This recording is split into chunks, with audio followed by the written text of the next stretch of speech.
I've seen a lot of change, been through a lot of pain. Some things May ganito na pala sa Ilog Pasig. as they were a year ago, but all will be okay.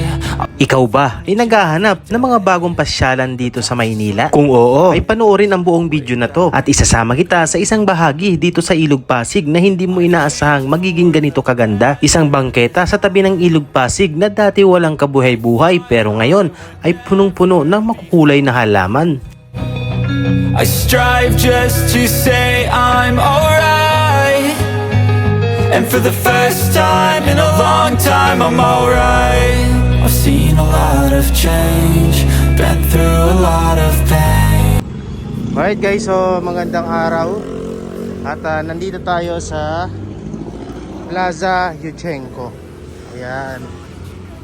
So sa mga hindi pa po nakakaalam ay isa rin po to na part ng Ilog Pasig na inayos, pinaganda at kitang-kita nyo naman siksik-liglig ngayon sa mga halaman.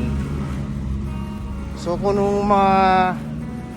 sa mga nagtatanong kung saan po ba ito ay kung alam nyo yung bagong bukas na Pasig River Esplanade, ayan sa may likod ng post office building.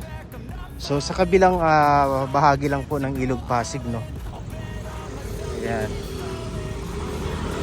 So napakagandang lugar ngayon na dati ay isang sidewalk lang, isang bangketa. Ano, ganda.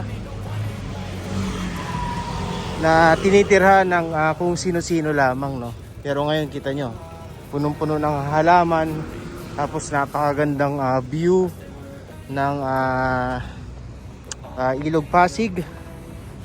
Yung nakikita nyo yan, mga ano lang yan, common water hyacinth na normal na dumadaan, no, dumadaloy dito sa Ilog Pasig. Ayan yung post office. Tapos yun yung esplanade, no, na trending ngayon at pinapasyalan ng mga tao. Ayan. Tapos Jones Bridge, dadaan kayo ng Jones Bridge, tapos baba kayo dun sa may hagdan. Dito na kayo mapupunta sa Plaza Yuchenko. Grabe na yung transformation dito sa bahaging ito ng Pasig River Esplanade. Ayan, oh. Tsampakang pula. Yan yung mga puno rito. May pangalan rin. May nag-landscape. At syempre ang pinakang landmark din ito ay dito sa may Escolta Pasig, no, ferry station. Ayan yung ferry station natin at biyaheng ano na yan. Mag-start na sila ng biyahe niyan maghapon. No, libre pa rin ang ano diyan, ang sakay hanggang Guadalupe. Tapos maraming istasyon yan. So sa mga malapit lang rito at gusto makatipid tapos walang traffic, ayan, magpa ferry station na kayo. Kita nyo, oh, napakaganda. Ayan. Kung dati-rati marami mga kung sino-sino ang nandito, no, mga tambay. Ayan, napakaganda na.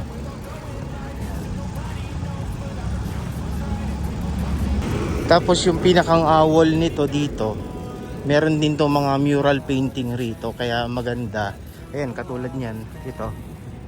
Ayan.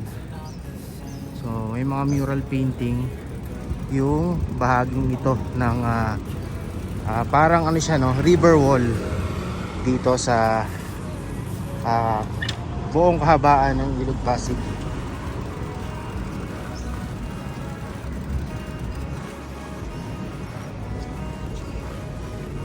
Kita ko sa inyo. Yeah. Mga mural painting dito. Alright. Ito naman yung MacArthur Bridge. Yan. So isa to sa mga tulay dito na nagdudugsong or tumatawid ng Ilog Pasig, no.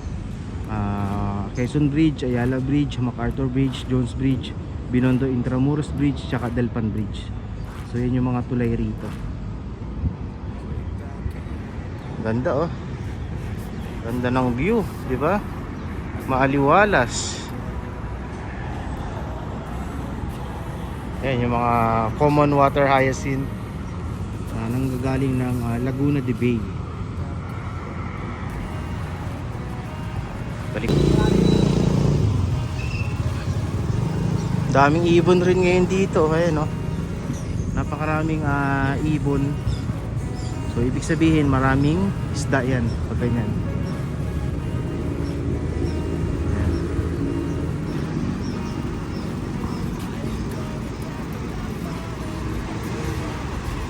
Ayan. Pwede nyo rin isama ang inyong mga bisikleta. So tulak-tulak lang at bawal sakyan. Ganda oh, daming halaman.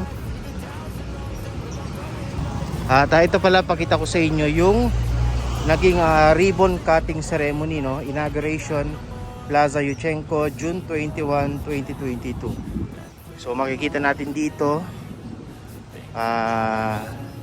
si dating mayor ng Maynila, Mayor Yorme Isko Moreno Dumagoso, si Mayor Hani Lacuna at Vice Mayor Yul Selvio. Ayan. So yan, June 21, 2022. So ang kagandahan yan, kita natin may mga nagdidilig araw-araw na maintain na madiligan yung mga halaman at malinisan tong lugar na to. Ganda, di ba? Napakaganda.